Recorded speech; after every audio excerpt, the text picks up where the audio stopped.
Welcome to the Genealogy Professional Podcast, the resource for transitional and experienced genealogists who want to create a successful business. I'm your host, Miriam Pierre-Louis. Here you'll learn from professionals all around the world who work in the field of genealogy. Are you ready to get started? Then let's get going.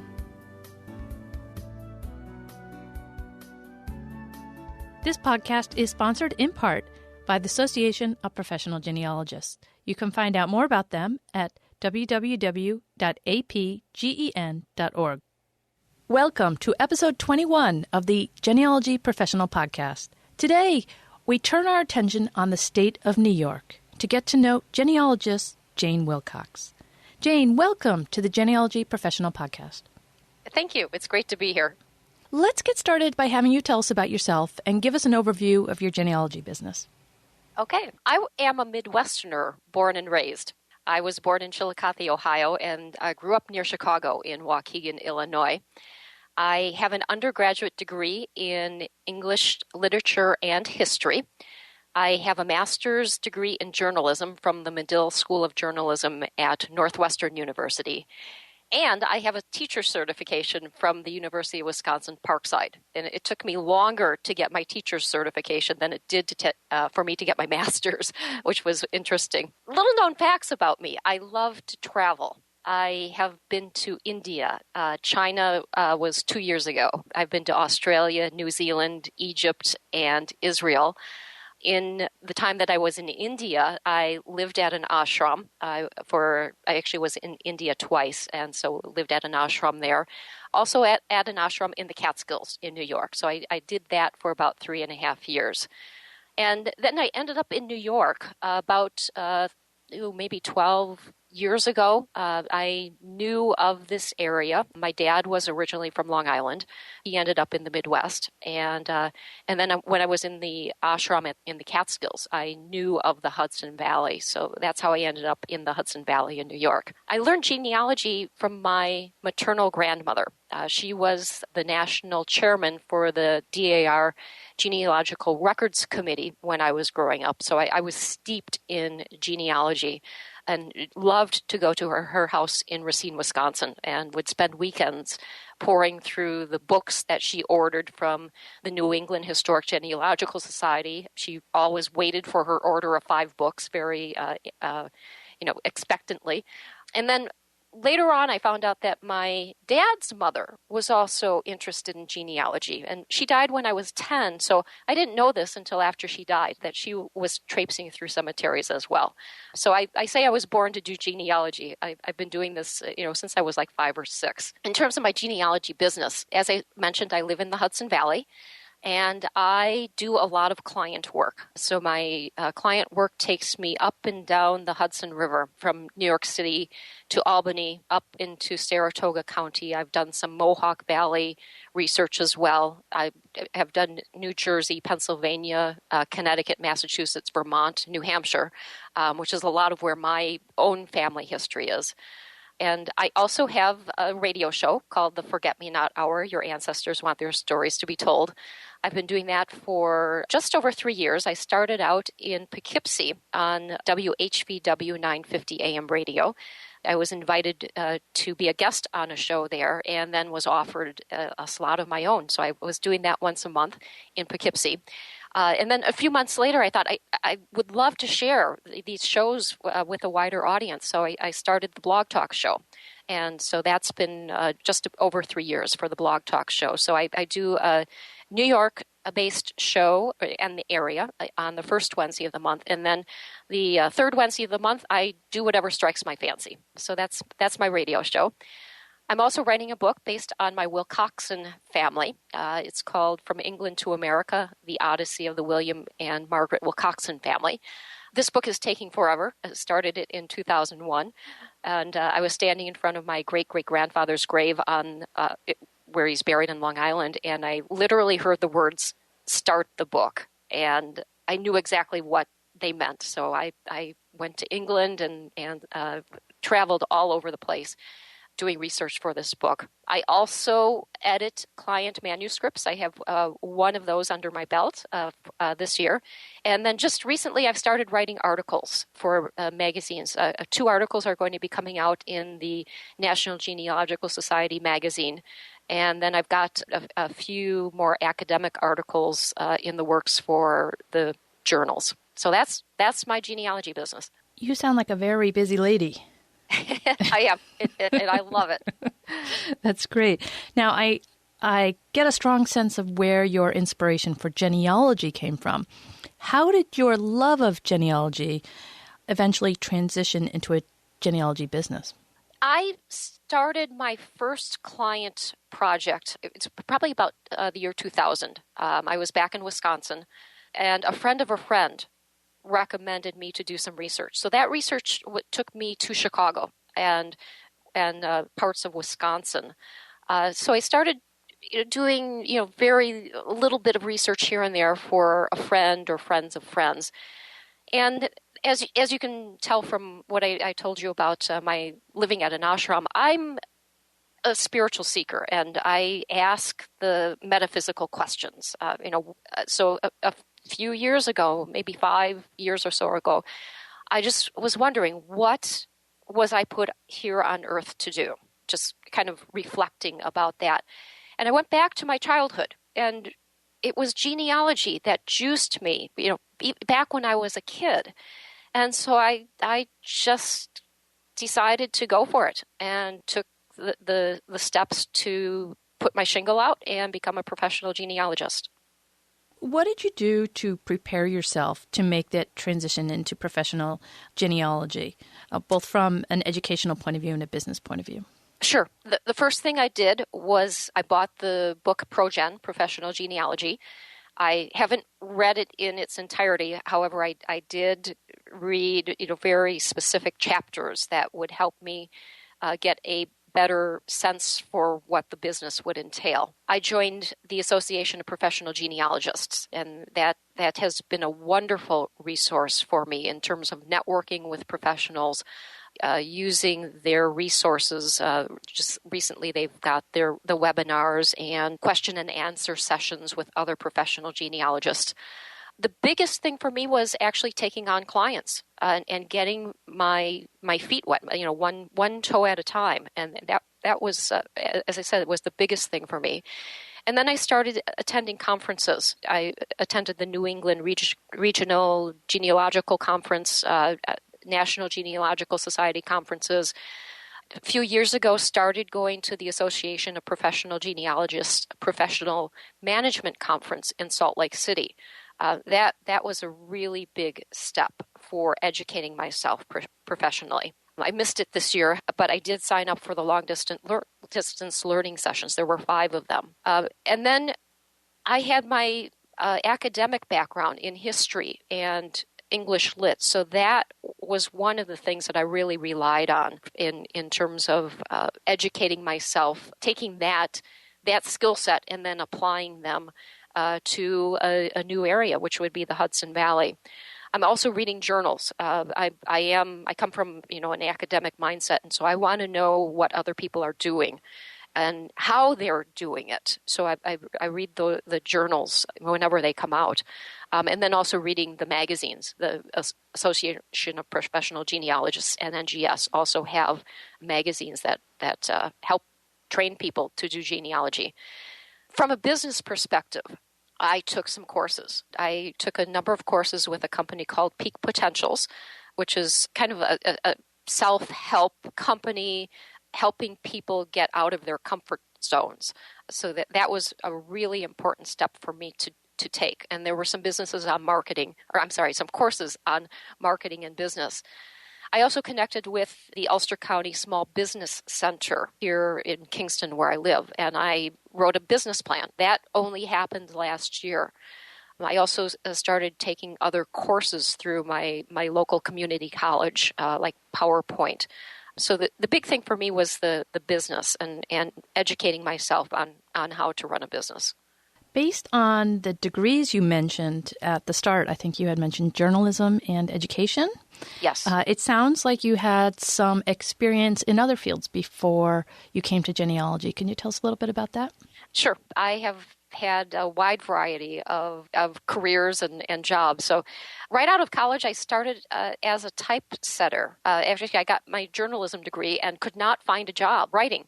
So I became a typesetter and learned typesetting, and then also graphic design from that. And so when we started getting our own PCs, I had that knowledge of typesetting. I was also a photographer, and I did photo editing. I mentioned my teacher certification, so I taught 5th grade in an elementary school and then 6th grade in a middle school. When I lived at the ashram, I was a magazine editor, so I was editing, writing, and interviewing. It was a monthly magazine. And then I have another business, which I do as well, and that is event coordination, and my focus is wedding planning. So I worked at a historic resort here in the Hudson Valley where I started planning weddings there. And then about the same time that I started my genealogy business, I started Forget-Me-Not events. So I have the two businesses, Forget-Me-Not Ancestry and Forget-Me-Not events. How have the skills from your other jobs and your other experiences helped you with your genealogy business? It has given me a wonderful base and foundation on which to build. I think the most important for me was my degree in history and English literature. I took a seminar when I was at the University of Michigan, and it was all about analyzing historic documents. And that seminar was with Ken Lockridge, and I know that you interviewed him for your other show maybe a year or so ago. Yes. Yeah. And it just was, it really, it was one of those wonderful experiences and seeing, the people and the events on a piece of paper come to life by the analysis and the interpretation.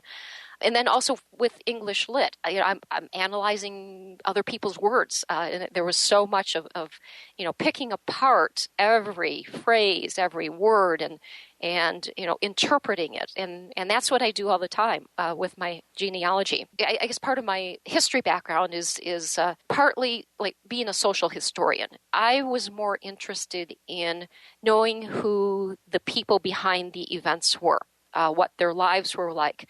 And so when I started writing the book, the Wilcoxon book, that's how I went about doing the research. I wanted to find out who they were, what their lives were like, their society, their politics, their religion, their education, and placing them in the context of their times. And I was out of the genealogy loop for a number of years in the 1980s and the 1990s before I started doing this book. And when I came back into the genealogy world, I found that genealogy had also started placing people in the context of their time. So it's like really in sync with what was happening in the genealogy world.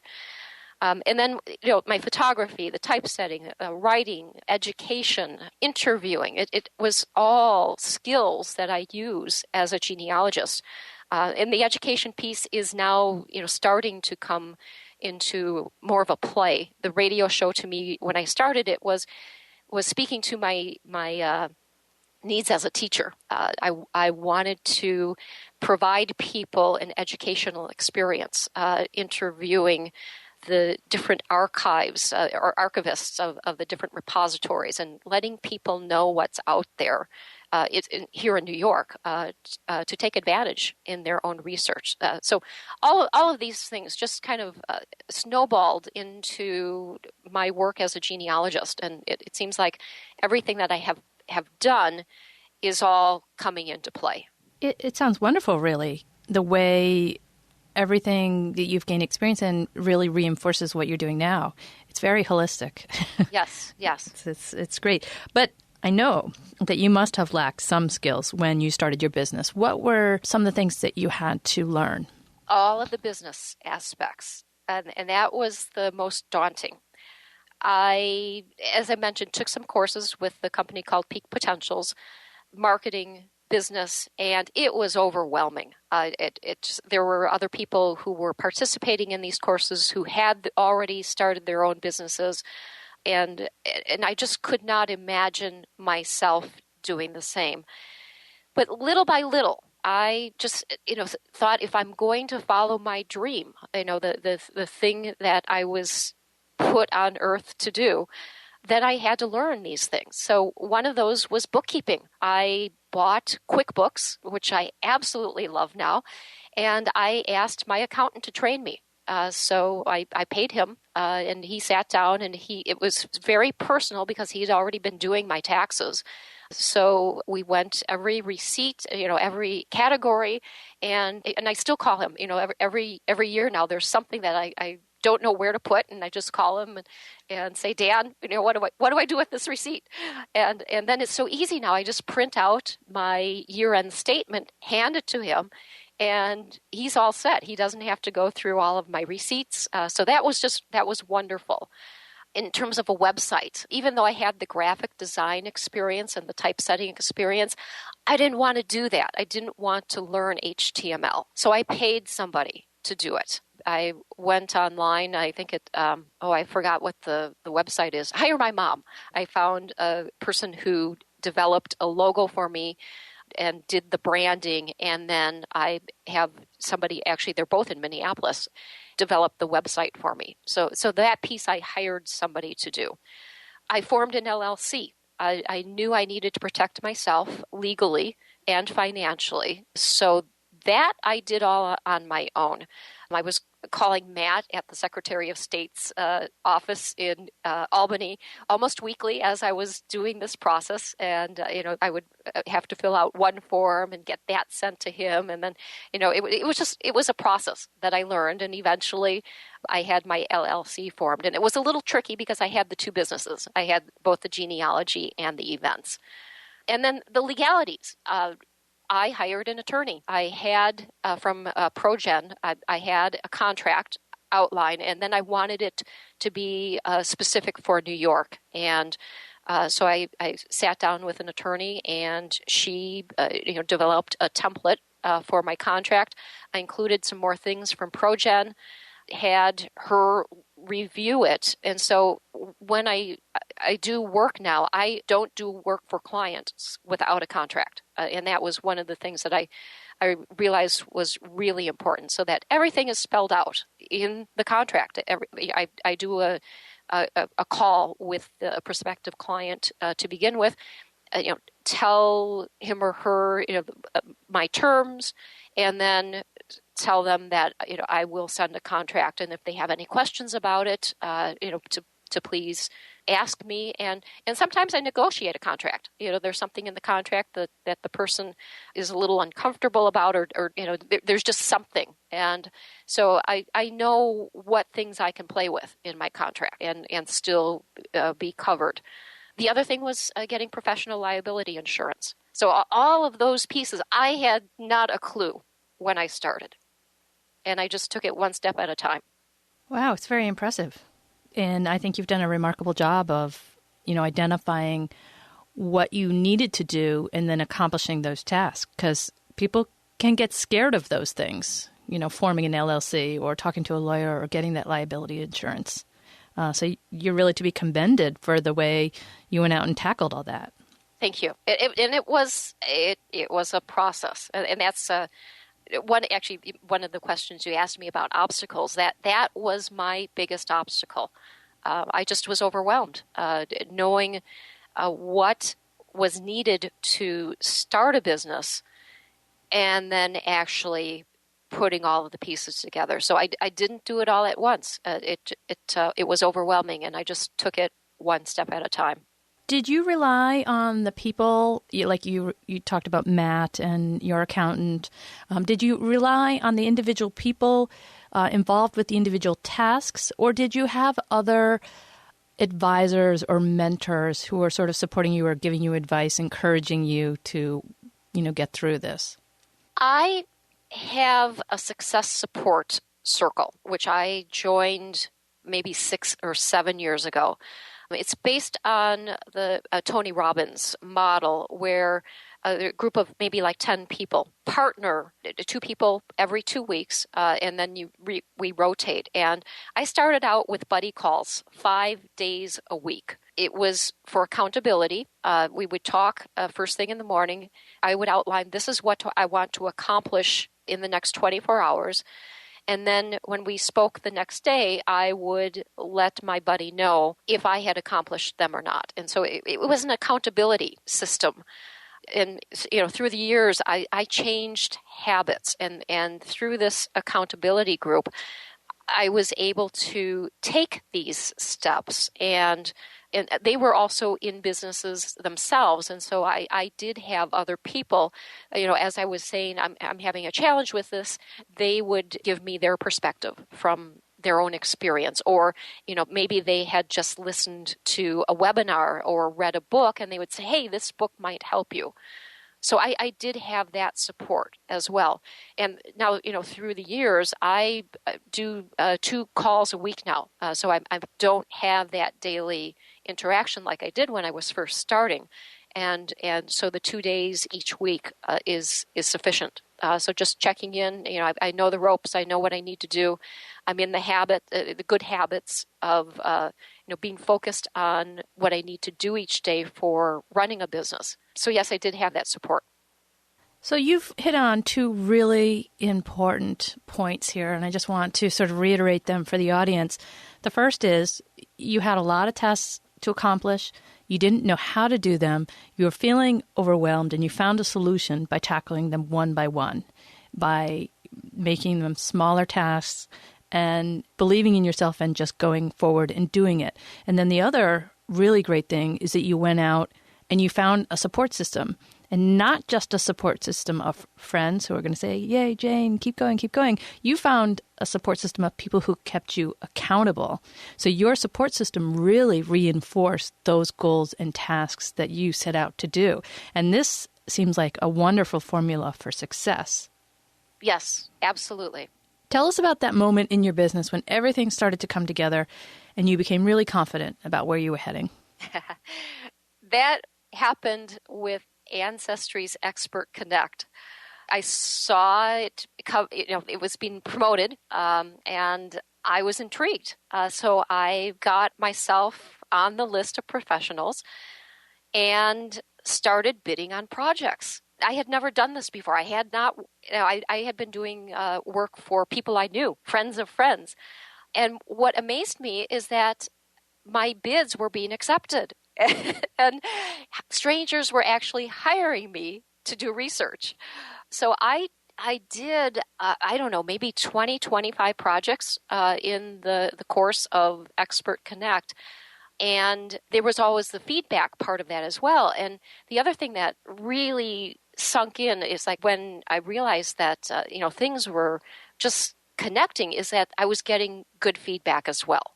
So that was my kind of aha moment, and thinking, wow, I can do this.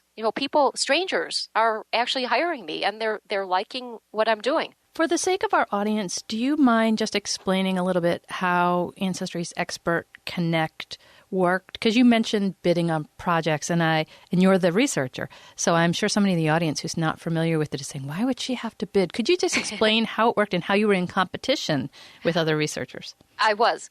So I signed up as a professional, and then there were clients who would post a project, and they would designate the area of the country where the research was. And so I was bidding on projects that were New York related. So they would say, this is my problem, this is my goal, and basically asking the professionals to submit a bid, how much the professional thinks this project is going to cost to accomplish. One of the things that I wanted to do was connect with the client, and often when I would say I think I can help you with this, I'd like to talk with you a little bit more, because often the clients didn't have enough information in their research goal, and so I wanted to find out more information. And then by finding out more information, I know, okay, all right, the research really has to take place in Dutchess County, although that wasn't really indicated in what they had written. And so that way I had a better idea how long it would take me to do the research. And I would always say that, I can accomplish, I think it's going to take this much, but you never know. It's like opening up, Pandora's box with the research. And so I was very clear with the prospective client, this is what I think I can do, and I would submit a proposal. And as I said, 20, 25 people accepted my proposals. Well, that's great. And I just want to mention here, for those who are listening who are not familiar, this service is no longer available from Ancestry.com. They discontinued it. So yes, it's not an option or an opportunity for genealogy professionals anymore. As many genealogists offer a wide array of services, such as writing and speaking and client reports. How did you determine what services you wanted to offer to grow your business? I started out with client research, and it has progressed. As I became more confident, I started the radio show. I had never done a radio show before. I had never been on the radio as a guest, and that just, kind of was offered to me, and I thought, oh, okay, I've got journalism as a background. I know how to interview people. And I was a teacher, and I've spoken in front of classrooms before. So it just kind of said, it was a progression that, okay, radio show is next. Then again, becoming more confident as I did more and more work in the Hudson Valley, becoming more and more familiar with records, and then drawing on the skills that I had. I edited the manuscript for a book that has been published. So using my journalism skills. Just this past year, 2013, I started doing presentations, and I did a talk at the National Genealogical Society's conference in Las Vegas. I'll be doing another one in Richmond in May. I started speaking at local genealogy and historical societies. So that was the next step for me in terms of being an educator and giving information to people. The latest is writing, as I mentioned, articles coming out in publications. So it's been a progression, and I think the basis of all of this is actually being out in the field, doing the research, and developing my genealogy skills there. Now I can use my other skills in terms of how I can present the information to people. George Morgan, in the latest APG magazine, was talking about multiple products. So that's what I've done. A set of research that I've done for a client or for myself turns into an article. An article can turn into a presentation, or vice versa. My presentation in Las Vegas has turned into an article that's going to be coming out.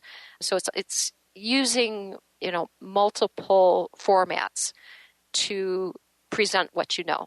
Did you ever consider a new service that you thought, well, maybe I'll do it, and then you decided against it? Or you started something new and then you said, oh, that's not really me, I'm not going to do that anymore?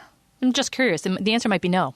Yeah, I'm thinking, no. The next thing for me is actually a video. I bought a camera that has a video on it, and so I'm bought it with that in mind. I was in the audience for Lisa Louise Cook's presentation at the APG Message last year, and it was on YouTube, and so that kind of sparked my interest. I have no background in video. I had no background in audio.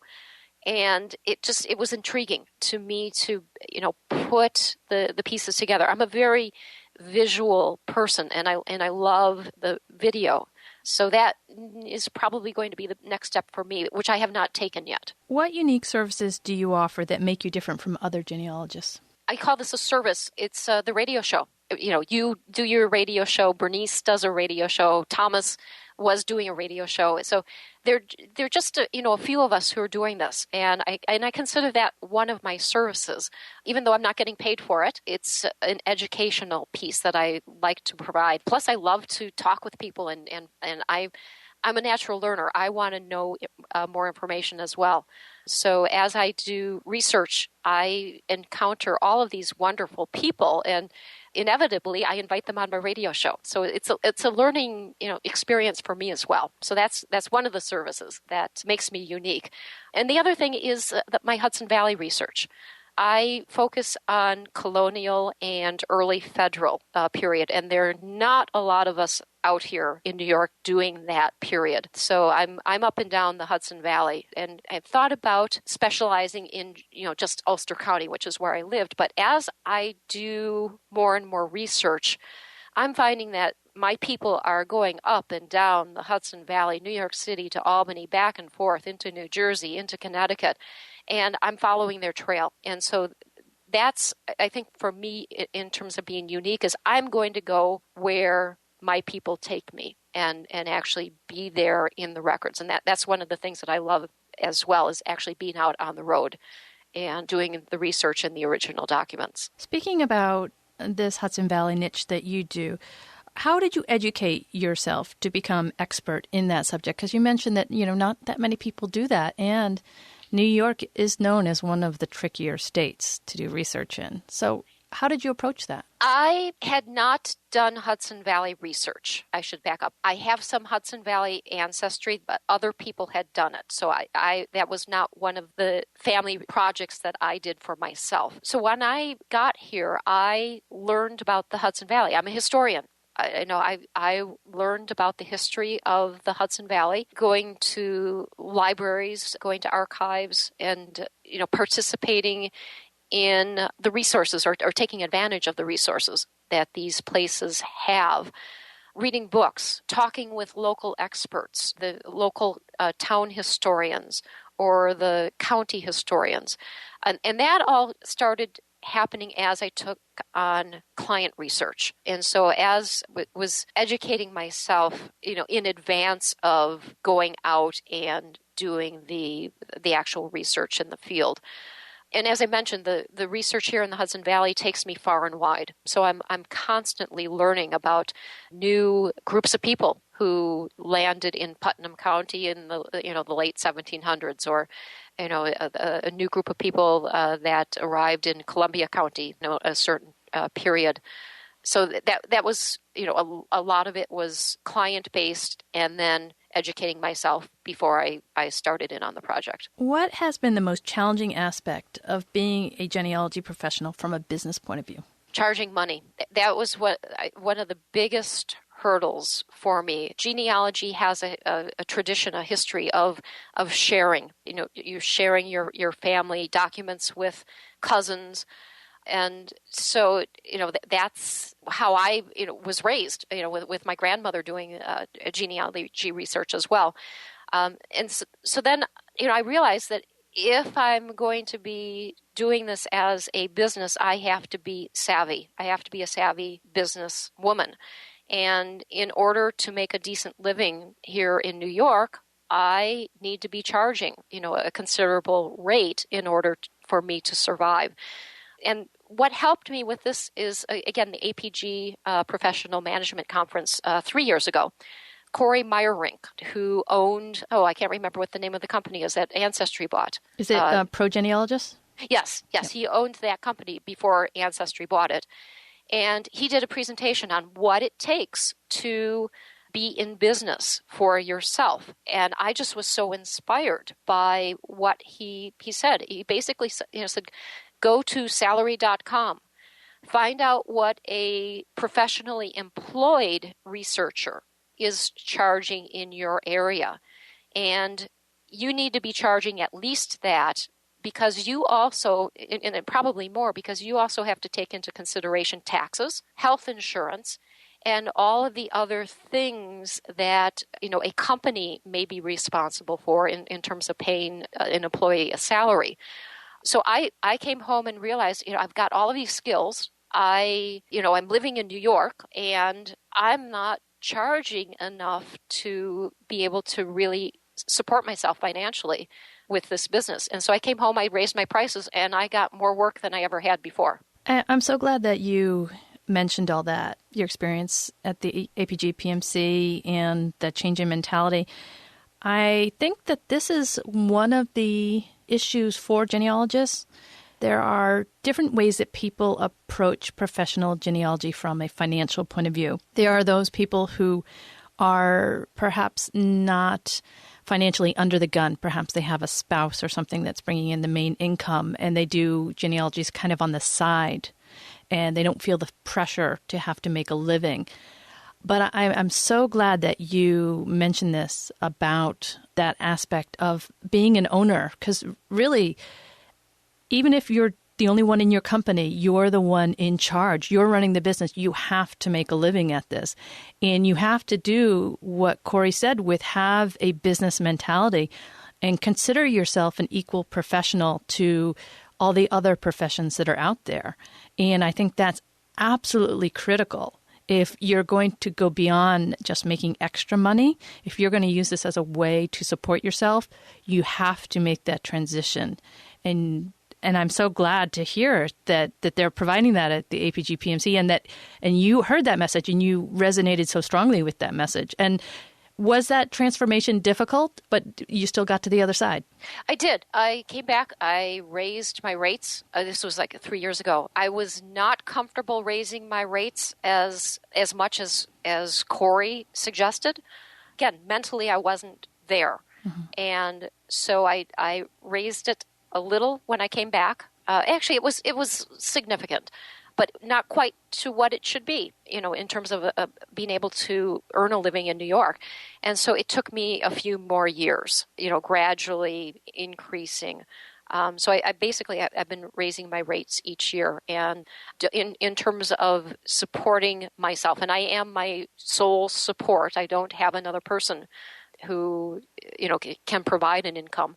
And in terms of the, salary.com, I still haven't reached that point yet, because I still, there's a point where, I may, have a rate that's too high for the market. And so that's kind of something that we need to take into consideration as well. Great stuff. How do you balance paid work versus volunteering? The flip side of that question. Yes. Yeah. And as I mentioned, I am my sole support. So volunteering is secondary for me at this point. I consider that I am still in the startup phase of my business. So I'm about 3.5 years of, into really, doing this as a business. So I have another couple of years that, that's my time frame in order to say that, yes, I am doing this, as a successful, financially viable business. So in terms of volunteering, the radio show, that's totally, volunteer in terms of, as what goes into producing a radio show.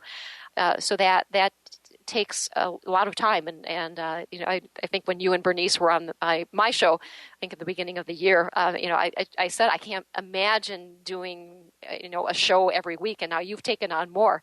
So I do it twice a month. Also, this past year, I became a member of the education committee for the New York Genealogical and Biographical Society. So that we meet every week, every few months, and exchange emails here and there. So that's another part of my volunteer. And then every time I go to a conference, I'm manning a booth. I man the APG booth. I man the New York G&B booth. So I'm there, and I feel that okay. I will sit out of a session and be at the booth during the time that I'm there. And then the last thing in terms of I guess, I call it volunteer because there's no income from it, is blogging. And I fell out of practice this past year, 2013. And I was always blogging about my radio show, letting people know what was on the show. So this year I actually have already started the blogging, and I'm doing a more detailed outline and talking more about what the radio show contains and what it's all about, so that people have a better idea, before they listen, what they're going to hear. I have one question specific to New York I just want to throw at you. I know that there's an APG chapter in New York City. What do folks in Albany do? I recognize that I'm ignoring the whole rest of New York State. But yes, and actually, I am a member of the New York Metro chapter, so I go into the city, and that was one of the things that I wanted to convey, which I'm not sure which question it was, but becoming a part of a professional community.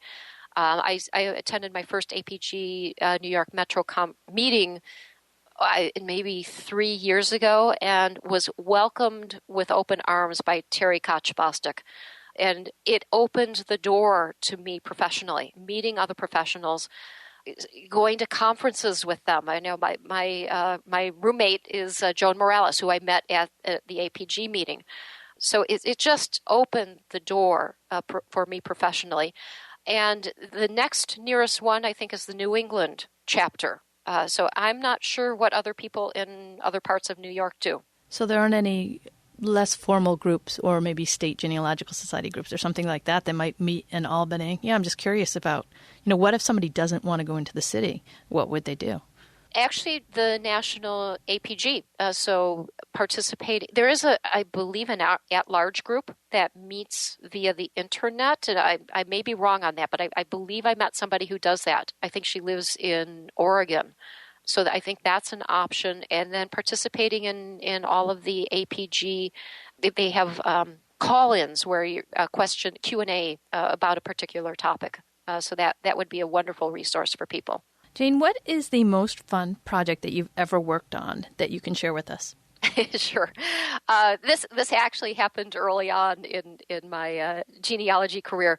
I got a call out of the blue from the producers of CSI, the TV show.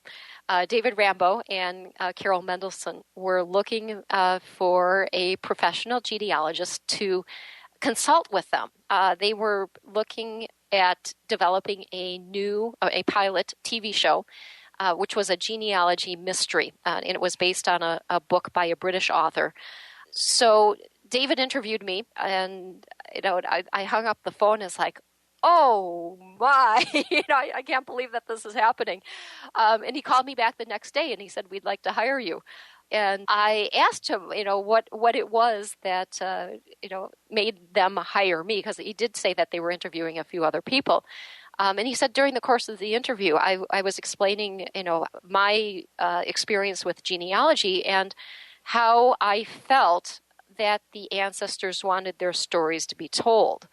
And he said that was the clincher for them because they're all about storytelling. And that was part of what they wanted to bring into their pilot. So, I got emails, from him. He would call. He was my main contact. I had a ball. They were asking me questions, that I didn't know. They wanted to know about, how you find a death record from the Panama Canal Zone. And I found out it's through the State Department in Washington. So it was just a really fun experience. And then I actually did meet David. He came out to New York. He was originally, I think, based in New York at some point. And so I met David in person when he came up to the Hudson Valley.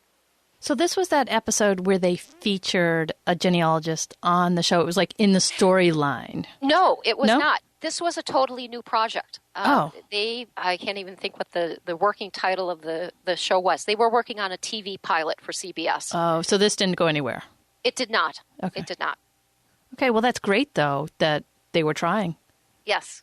Well, that sounds like a lot of fun, I have to admit. It was. Let's take a quick break to hear a message from the Association of Professional Genealogists. My name is Harold Henderson. I've been an APG member since 2007 and I serve on its board. You don't have to already be a professional to join APG. It's a great place to go when you are beginning to take genealogy more seriously and want to find others who do. There are plenty of chances to learn and ways to volunteer. My favorite is the members-only mailing list for sharing information and asking for help. Learn more about APG at www.apgen.org. All right, Jane, we are about to enter the lightning round, where I am going to bombard you with a whole bunch of rapid questions, and you are going to come back with brilliant answers that are going to give ideas and thoughts for all the genealogists listening out there. Are you ready? I'm ready. Okay. What was the one thing you were most afraid of in starting your business? That I would fail, not having the business background. I'm a perfect employee, but I didn't know if I was enough of a self-starter to actually do my own business. And the answer to that question was yes. It was. What is the best advice you've ever received? That was the Corey Meyerink. Charge what salaried professional researchers are charging in my area. What is one specific action listeners can take in the next 24 hours to help them transition into a genealogy career? Join the Association of Professional Genealogists and take advantage of what they have to offer.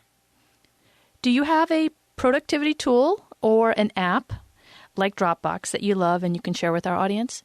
This is an old-fashioned tool, which I have just discovered. It's using tables in Word documents. So I use them in my client reports. I have 3, this is going to be longer than just a short answer. 3 columns.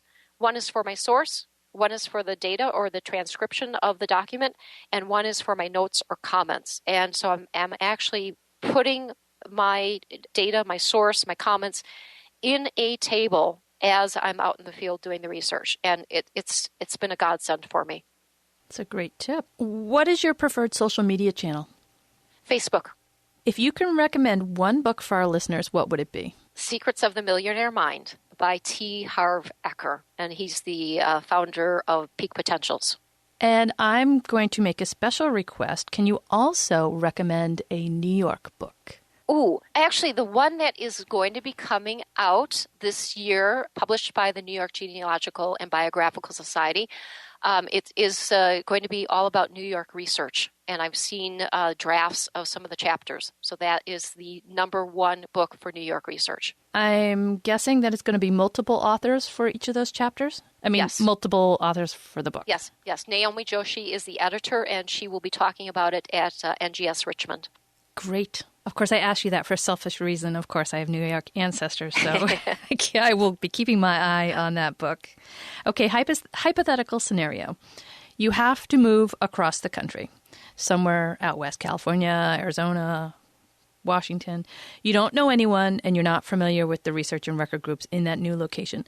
What are you going to do in the first month to hit the ground running and start a new genealogy business? I'm going to change my APG listing to my current location. Also change the keywords on my website and all of that. So I've got the online presence changed. Then I'm going to go to the largest repository, whether it's the archive, state library, whatever is near me within an hour. I'm going to introduce myself to the archivists and the librarians, and I'm going to get on their researcher list. I am going to make friends with the people there and let them know what my expertise is. I'm going to read the county history or histories of the area. I'm going to find the local APG meeting, or if I can't find that, then I'm going to connect with that national group. I'm going to continue my radio show, and I'm going to focus on the local area. And the radio show for me has just been a wonderful way to open doors and meet people. And then I'm also going to write a press release and put that in, send it to the local newspapers and let them know that I have put my shingle out. Great. Give our audience one parting piece of advice and then tell us how we can get in contact with you. Sure.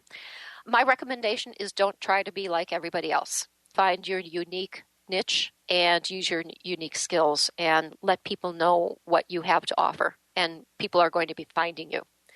And then you can find me. The easiest way is JaneEWilcox.com, JaneEWilcox.com, and you'll see a link to my Ancestry website there. I have a contact page, and every social media, I am Jane E. Wilcox. That's Facebook, Twitter, LinkedIn, Google+, Blog Talk, and YouTube. Well, Jane, thank you so much for coming on the Genealogy Professional Podcast today. Thank you so much for inviting me. It's been a pleasure. Well, that was an amazing interview with Jane Wilcox. I have to say that this interview really exemplifies what I'm trying to do with the Genealogy Professional Podcast, and that is to demonstrate through the journey of professionals how you plan and strategize and set goals for starting a professional genealogy business. And from Jane, we heard about her detail and journey, how she educated herself to become expert in her niche in the Hudson Valley, as well as how she educated herself to run a business. And we learned how she tackled step by step forming a business by creating an LLC, hiring an attorney, getting professional liability insurance. All these things that some of us are afraid of doing because they seem so scary and so unfamiliar to us. But I think one of the really coolest things about what she said was about her success support circle, her accountability group. Jane didn't do it alone. She knew what she had to achieve. She had clear goals in mind, and then she reached out to people to make that happen. And I think there's a lot in this interview that provides a real role model for anyone who's thinking about starting a genealogy-related business. So I'm just impressed that she was so generous in sharing in the detail that she did all of that information about her journey to creating a business. Before we head off, I want to give you an action item because it's good to have action items. It's good to think about changing and shaking up the way we do things. So this week I want to kind of follow on to what we talked about last week. Last week we were discussing to-do items, and I had asked you to create a list of to-do items and to prioritize them and to do what you fear first. All right, that was last week. This week, let's take it one step further. We're not focusing on weekly to-do items. This week, I want you to think about discipline. Discipline is that process of forcing yourself to do things which you don't necessarily want to do. Now, there was a podcast that I was listening to, a business podcast, where the host was saying you have to take care of your life, your body, and your mind when you're in business as much as you take care of doing business.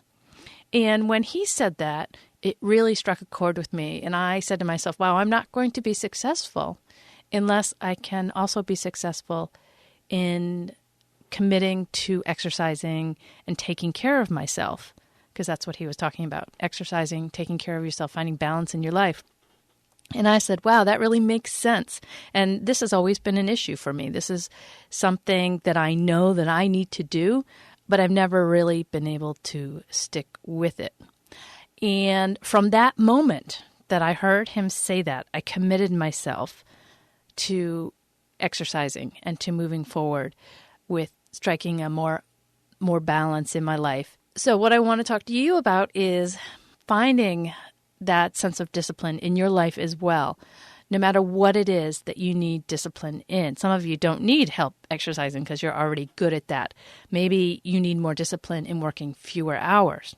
Let me give you another example of discipline.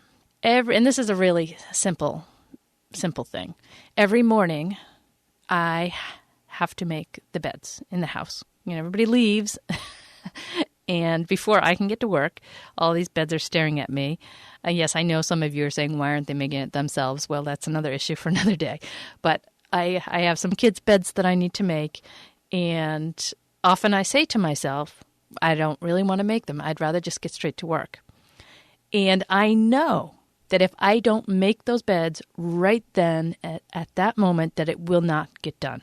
I absolutely know that. So I use discipline every day to convince myself, let me take the 5 minutes. It doesn't take long to do this. Let me take the 5 minutes to get this done, and then I can move on with my day. And then I know that will be taken care of, and I don't have to worry about that aspect of my life. It's the same thing with the exercise. I do that now every morning, and I try not to let anything interrupt that. Now, sometimes things do interrupt that, and there's no way around that, but you have to forgive yourself sometimes for that.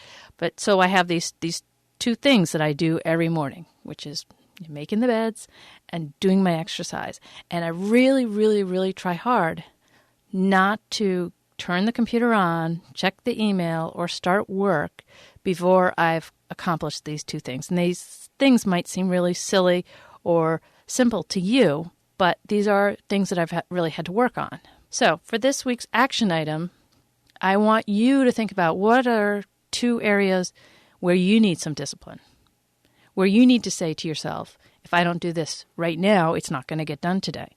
And you need to force yourself to get that thing done. And this is probably not related to genealogy or your work unless, again, you're doing too much work and you need to force yourself to stop. So think about what 2 things that you could use a little more discipline in your life and figure out a way, a foolproof way that you can incorporate them into your day. And as you're figuring out how you can incorporate these things into your day on a disciplined daily basis, think about all those excuses you're telling yourself.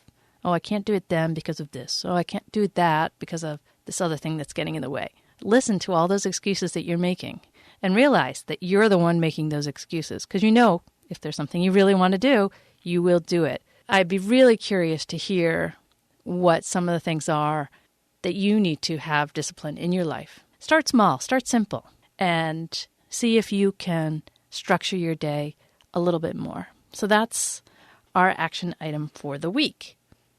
Now, before we go, I have 2 more iTunes reviews that I want to give a shout out to. And, let me tell you, I just really appreciate when you stop by and leave these reviews. The first one is from Nancy Bronte Matheny, and she writes, professionally produced and delivered very interesting subjects, refreshing query with logical flow. Marian allows the interviewee to speak and elaborate, though interviewees not always answering posed questions. I guess sometimes people are getting off topic, maybe. Her real strength is in the follow-up questions she poses interviewees. Preset format makes it a joy to listen to. Lightning round, always a favorite. The industry could use a lot more Marians. You're my hero. Well, thank you, Nancy. That's really, really sweet. I tell you, it's these reviews that kind of keep me motivated and keep me going forward, because let me tell you, it takes so much work to put this show together, and I don't get paid at all to do this. So for the 10 hours a week it takes me to do this, it's these reviews that really, really keep me going. And the second review is from Cindiva, and that's C-Y-N, so I'm guessing that's for Cindy or Cynthia. And she writes, wonderful podcast. Marian Pierre-Louise, a great interviewer, and all of her guests so far have been very helpful in helping me understand what action items I need to do to start and maintain my new genealogy business. Thank you, Marian. Well, you're welcome. Thank you so much for stopping by and posting that review. I really appreciate it. It's wonderful to know that there are people out there listening to this show and that you're getting something out of it. And that's the whole point of what this is all about. Well, until next week, so long.